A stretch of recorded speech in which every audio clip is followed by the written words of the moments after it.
Assembly సమావేశాలు ప్రజల సమస్యలు చర్చించడానికి, ప్రజల సమస్యలను ప్రభుత్వ దృష్టికి ప్రతిపక్షం తీసుకురావడానికి పెట్టారు. కాబట్టి అన్ని అంశాలు సాకల్యంగా చర్చించాలి అంటే 15 రోజుల పాటు ఖచ్చితంగా చర్చ జరగాలి. అర్థవంతమైన చర్చ జరగడానికి బీఆర్ఎస్ ఎప్పుడు కూడా ముందుంటది. అన్ని విషయాలు కాళేశ్వరం మీద మీరు వేసిన కమిషన్ తో సహా, అది బీసీ గోల్స్ కమిషన్ కాదు, బీసీసీ కమిషన్ అది. కాబట్టి ఆ బీసీసీ కమిషన్ రిపోర్ట్ తో సహా, తప్పుల తడక లాంటి ఆ నివేదికతో సహా అన్నిటి విషయంలో కూడా మా పార్టీ పూర్తి స్థాయిలో మా వైఖరిని ఉండబద్దలు కొట్టినట్టు చెప్తాం. కానీ ముఖ్యం ఇవాళ మనం రాజకీయంగా ఒకరి మీద ఒకరు దూషించుకోవడం, నిందలు వేయడం కాదు. అన్నిటికన్నా ముఖ్యం 70 లక్షల మంది రైతులు ఇవాళ అవస్థలో ఉన్నారు.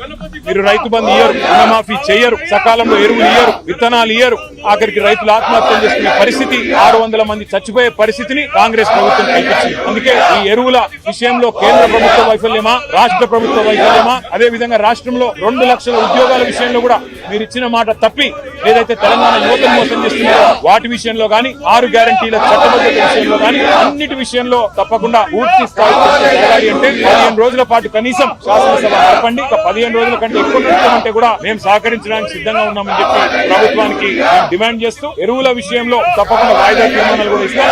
2 లక్షల ఉద్యోగాల విషయంలో కూడా వాయిదా తీర్మానాలు ఇస్తాం. ప్రభుత్వం నుంచి స్పష్టమైన సమాధానం రాబట్టే ప్రయత్నం కూడా చేస్తాము. ప్రభుత్వం ముందుకొచ్చి సమాధానం చెప్తే సరే, లేదంటే నిలదీస్తాం. ప్రతిపక్షంగా మా బాధ్యత పూర్తి స్థాయిలో నిర్వర్తిస్తామని చెప్పి తెలియజేస్తూ జై తెలంగాణ.